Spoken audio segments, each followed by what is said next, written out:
नुमान, हाल ही में एक यूट्यूबर है तलहा, उसने नदीम नानी वाले को, रजब को और डक्की भाई के इस कोर्स को बुरी तरह से एक्सपोज कर दिया। और सिर्फ एक्सपोज नहीं किया, उसने इनके बहुत सारे सबूत दिखाए हैं, जिससे पता लगता है कि ये कोर्स वाकई में एक फ्रॉड था, एक स्कैम था, जो सारे यूट्यूबर्स मिलकर सबको बताना चाह रहे थे। ओके।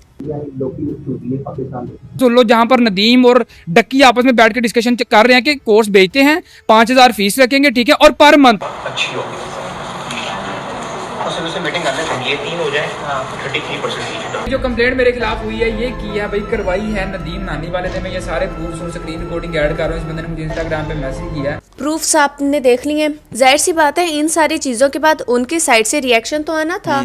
तो रात के टाइम सीआईए के लोग आते हैं, उसके फादर को और उनके बाइक को लेकर चले जाते हैं। घर का जाते हुए बुरा हाल करके जाते हैं। आप ये साथ साथ वीडियोस देख रहे होंगे कि कैसे घर की चीज़ें टूटी हुई हैं।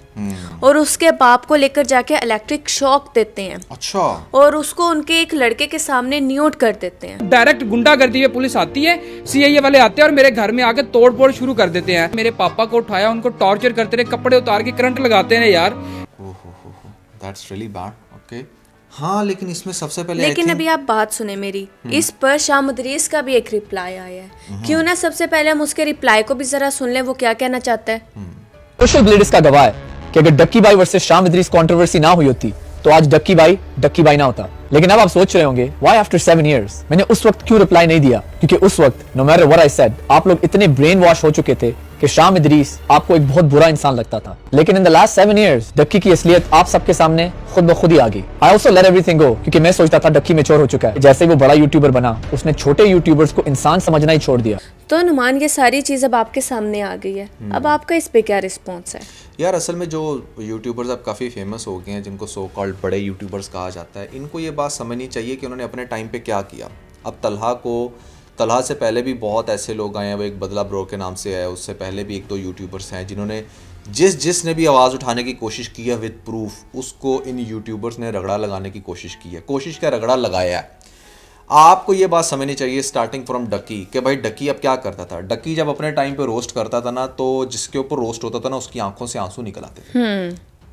खून के आंसू, दूसरे वाले आंसू नहीं, खून के आंसू। ऐसे इस बंदे ने रुलाया और ये इतना बुरा एक्सपोज करता था। ये फेमस ही ऐसे हुआ है। Shah Mudris is a huge example, जहां पर वो बड़ी डिसेंट, बड़ी कमाल की व्लॉगिंग करता था, चाहे जैसी भी करता था। He was quite famous in Pakistan. और नो डाउट कि उस कंट्रोवर्सी के अंदर बहुत सारे वैलिड पॉइंट डक्की के थे, बट डक्की नीड टू अंडरस्टैंड, उस टाइम जैसे तुम्हारे पास शाह मुदरीस के वैलिड पॉइंट थे, आज इन यूट्यूबर्स के पास तुम्हारे वैलिड पॉइंट है।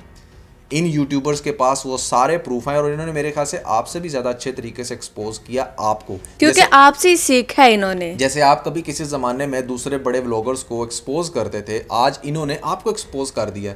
तो बजाय इसके कि आप अपना करेज दिखाओ और आके कहो कि हाँ यार ये हमारी मिस्टेक थी, ये नहीं था, आपको शायद आपकी फ़ैन फॉलोइंग ज़्यादा प्यार करेगी। लेकिन आप क्या करते हो, इन्हों चुकते हो, इसको पकड़ो, इसको अब आप अपनी पावर दिखा रहे हो। नो डाउट कि आपने डेफिनेटली इतना पैसा अर्न कर लिया है, पॉलिटिशियंस भी आपके दोस्त बन गए हैं, ब्यूरोक्रेट्स भी आपके दोस्त बन गए हैं, गुंडे भी आपके दोस्त बन गए हैं, हर तरह के आपके दोस्त हैं और आप कुछ भी कर सकते हो। बट एक मेरी बात याद रखना, ये अगर आप अपनी पावर का इस तरीके से मिसयूज़ करोगे ना, तो आप बहुत बुरे तरीके से गिरोगे। खुद तो ये रजब कहता है कि देखो मैं हनीमून पर नहीं जा पा रहा क्योंकि मुझे थ्रेड्स आ रहे हैं, मुझे लोग आकर बात करते हैं। आप इसकी ये बात सुने। 4 दिन भी मैं शहर से बाहर नहीं रह सकता। हर 5वें दिन मेरी क्लासरूम में होती है, लेक्चर होता है। क्लासरूम कौन सा, लेक्चर कौन सा, आप सबको पता है। खुद ये क्लेम करते और ये खुद दूसरों साथ क्या कर रहे हैं। असल में आप भी वही काम कर रहे हो ना। अब रजब है या नदीम नानी वाला है, अगर आप अब नदीम नानी वाले के हवाले से ये बहुत ज़्यादा मशहूर है कि शायद वो इस तरह की हरकतें करता है, क्योंकि बदला ब्रो का भी ये कहना था। उससे पहले भी 1-2 यूट्यूबर्स थे, बहुत सारी ऐसी वीडियो सामने आई हैं, कुछ शाह मुदरीस ने बड़े एक्सपोज किए। एक और आपको बात पता है, ये जो अभी हम लोग कंट्रोवर्सी डिस्कस कर रहे थे मिनाहिल मलिक की, कहीं ना कहीं उसमें इसका नानी वाले का हाथ है। अच्छा, हाँ बिल्कुल, ये चीज़ें भी सामने आई हैं। तो यार मैं सिर्फ ये कहूँगा कि यार बात ये है कि जब आप हाथी पालो तो दरवाजे ऊंचे कर लेने चाहिए, अपने अंदर कॉन्फिडेंस बढ़ाओ, ठीक है। कोई भी यूट्यूबर उठकर, अब ये जो तलहा है लेट से, इसके ऑन एवरेज व्यूज आ रहे थे 10,000, 15,000, 20,000, but the moment he done this controversy very well, उसको मिलियंस में व्यूज आए। बट नॉट टू फॉरगेट यार, इन यूट्यूबर्स को अंडरस्टैंड करना चाहिए, आपके तो हर व्लॉग पे 3-4-5 मिलियन व्यूज़ आ रहे हैं। अरे भैया, अगर उस गरीब ने तुम्हें सही एक्सपोज करके 2 मिलियन व्यूज़ ले लिए तो थोड़ा हौसला रखो ना। ये हरकतें करके आप अपने मिलियंस के जो चैनल्स हैं, जो करोड़ों रुपए जनरेट कर रहे हैं, डॉलर्स कमा रहे हैं, लाखों के अंदर पाकिस्तान में ला रहे हैं, वो बंद हो जाएंगे भाई। क्योंकि पाकिस्तान की आवाम ही है जो आपको यहाँ तक लेकर आई है, और एक दफ़ा आवाम ने कैंसिल कर दिया ना, तो उसके बाद आप चाहे अपना सर फाड़ो, चाहे दुनिया की किसी भी बड़ी कंट्रोवर्सी पे बात करो, आपको लोग नहीं देखेंगे। तो अपनी पॉपुलैरिटी को मेंटेन रखे। मैं अगेन वही बात करूँगा कि पॉपुलर होना इतना मुश्किल नहीं है जितना अपनी पॉपुलैरिटी को मेंटेन करना मुश्किल है। इन लोगों से मेंटेन नहीं हो रहा। अब शाम अदरीस इस मोमेंट पे आके बड़ी परफेक्ट बातें की उसने कि बिल्कुल ठीक है, इट्स अ कार्मा।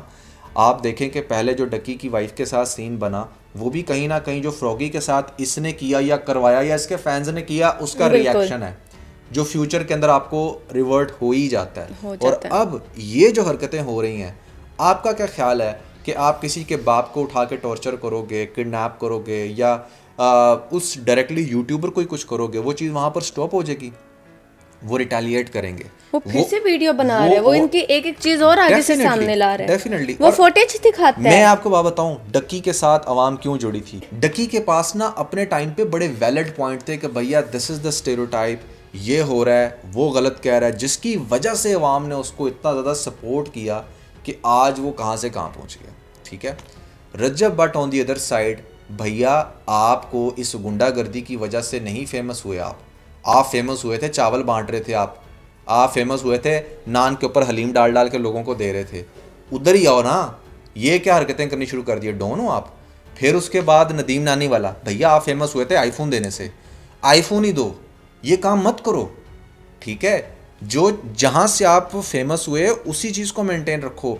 अगर आपको ऐसा लगता है कि किसी को उठा के, किसी का घर तोड़ के, या फिर किसी पे टॉर्चर करवा के आप मेंटेन रहोगे, नहीं रहोगे, आपको बहुत बुरे क्लैश का सामना करना पड़ेगा। तब ये तलहा लड़का है, कल का लड़का है, बड़ा अच्छा उसने काम स्टार्ट किया, बड़ी उसने पावर के शो कराई और बड़ी वर्किंग की उसने। देखो अपने उस रोस्ट में उसने बड़ी अच्छी उसने रिसर्च की, चाहे वो इनकी टीम का पार्ट था नहीं था, उसने जहाँ से भी रिकॉर्डिंग्स लाई, ऐसे लग रहा था कि जैसे हम वहीं पर हैं और देख रहे हैं इन लोगों सब को कुछ कि क्या हो रहा है। बिल्कुल। So kudos to him first of all, और उसके करेज को कि वो अभी भी वीडियोस बना रहा है। सेकेंडली मेरे भाई तलहा, आपको मैं ये कहना चाहूँगा, आप अपना काम करें। ठीक है, आपको जहाँ पर जो भी पॉइंट मिल रहा है जिस भी यूट्यूबर का, आप उसको एक्सपोज करें, बिकॉज आपकी अब ये डोमेन है और आपकी यही डोमेन आपको ऊपर लेकर आएगी। और मेरी बात हमेशा याद रखना कि अगर डकी यहाँ तक पहुँचा है ना, तो वो भी यही सब कुछ करके पहुँचा है। ठीक है, और बाकी जो कुछ करके पहुँचे हैं उनको भी ज़रूर जहन में रखना चाहिए।